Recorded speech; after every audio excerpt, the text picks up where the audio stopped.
Alright guys, we just finished court, kangaroo court session. As usual, we're going to do a quick update for you first from Sheila and Becky on what happened with Mumford. It was a full courtroom. All the other attorneys came to show solidarity and support Mumford. That was great. John and I were actually not able to get into that hearing because it was so full, but a few people were in there for Mumford that were our supporters. Live video. You want to start, Becky? Okay, so for Mumford, what happened? So basically, they've got misdemeanor charges, failure to comply with lawful direction of a police officer, and disturbance, disorderly conduct that disturbs or interferes with federal officer. The maximum for that is each offense. That's two separate offenses, and each offense is 30 days or a $5,000 fine. But it's also open to probation. Yeah, and he pled not guilty. He has. They think they're going to have 2 days for trial per the defense, and the prosecution says 3 days. Oh wait, for Mumford? Yes. He's going to have a. He's going to actually have a trial. Yep. Going for full trial. And the defense will file motions. A motions hearing date will be in 30 days. The prosecution will have 10 days to respond to that. First motions hearing date is February 15th, and then the second one will be April 17th for more motions.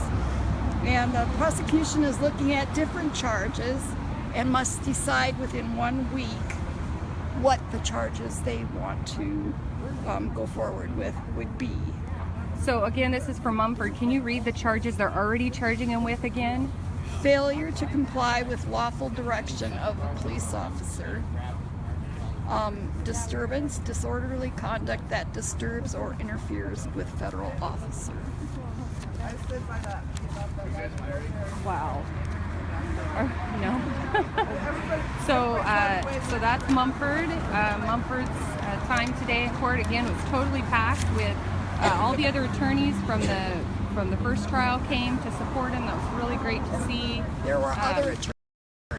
Many attorneys from the bar came to support Mumford. I was able to give him a hug when he came out of the courtroom, and that was great. He was in good spirits.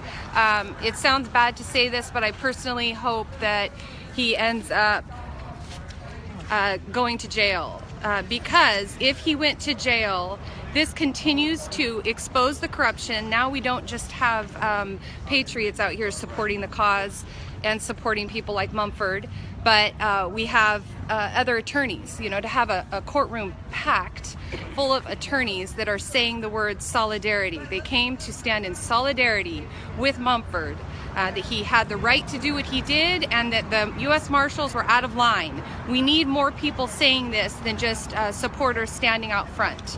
So as horrible as it sounds, if he had to even go to jail for 7 days, think about the support that the people in the jails would start receiving because of the treatment that they get if an attorney like Mumford, as vocal as he is, had to go and actually witness. We can't witness what's going on. It's secret courts and it's secret jails. So I think the biggest failure on the court will be to send Mumford to jail, but that's definitely one of their options. So is there anything else with Mumford?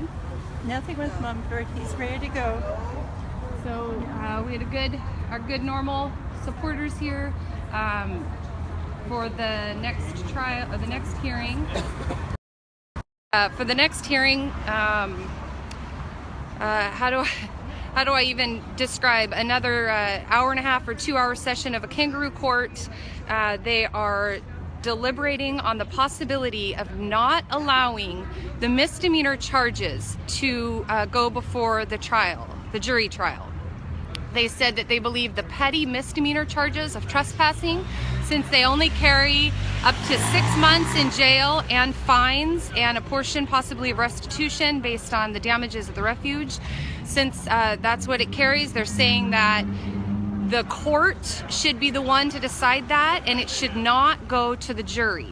So I don't know about you, but if the federal government wanted me to spend 6 months in jail and restitution for occupying a public building and saying that I trespassed when I was never served with a trespass, I would really, really want to go before a jury of my peers to be heard, especially on the topic of adverse possession, to make sure that I was found not guilty, because we know what the courts are going to do when they investigate themselves. They're going to find themselves correct and the defendants guilty. So that is needs to be a big outcry from the public, letting them know that, and the attorneys will be saying that they want a jury. Jason Patrick stood up and said, brought up the fact that his case has not been resolved with the abuse and the aggressive behaviors from the marshals that he's received. The judge told him that that was not for her to decide, that he needed to take that up with the marshals. He tried to explain to her that he has taken it up with the marshals and they've done nothing about it. She said she didn't witness the neglect and the abuse and the aggressive behaviors which he's been receiving this entire time, both in custody and then out of custody. And she told him over and over, this needs to be taken up with the marshals, which he repeated and said, I have taken it up with the marshals. They're not doing anything about it. And he turned and pointed to the marshal and said, how about you just give me the name of that marshal right there? Because of all the complaints I've made, I still don't have the name of the marshal who is mistreating me and being aggressive and abusive with me and making threats when he was incarcerated still. None of them were name badges. Secret courts, we don't get to know who they are, but they, of course, know everything about us. It ended with him continuing to push and her continuing to get frustrated and to silence him. And I was very proud of him, very excited to see him in the trial. He will be the most vocal person in this next trial, and because he's representing himself, he's the only one who really is going to be able to speak freely. Everybody else is owned and paid by the federal government, and they are not going to truly be free to speak as Jason will. So Jason did great. The rest of it was a bunch of hogwash and just long drawn-on sentences, most of which didn't make any sense by the judge. Again, it's time to retire Anna Brown, but that's obviously not our choice since she's a federal employee and we don't get to elect the federal employees. That's dealing with the king, and we can't do anything when it comes to the kingship. So I think that's all. Is there anybody around? Anybody want to add anything? Trump will do something to the kingship. We'll get the right person in there in the DOJ. I hope so. Boy, he likes his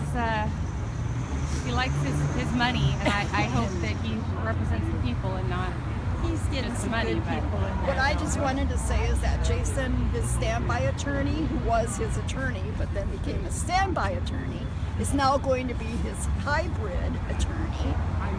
And a lot of people ask me about who's driving the bus, and it sounds like Jake Ryan's attorney, Mr. Marathew, is going to be driving the bus. Yep. And he's a fairly good attorney. He's a nice guy, but he's not the bulldog Mumford. He's not the bulldog Schindler, and he is still owned by the Bar Association. So I am not putting a whole lot of hope in him. But yes, it sounds like Jesse, Jake Ryan's attorney, will be driving this bus. He needs to speak a little bit bolder in the courtroom. He needs to appear a little more confident because he looks a little bit intimidated, but he's at least willing to step up and lead, so that's something. Anything to add? I will. Come on, Angela. Do it. Speak up, speak out. Come on. I'm good.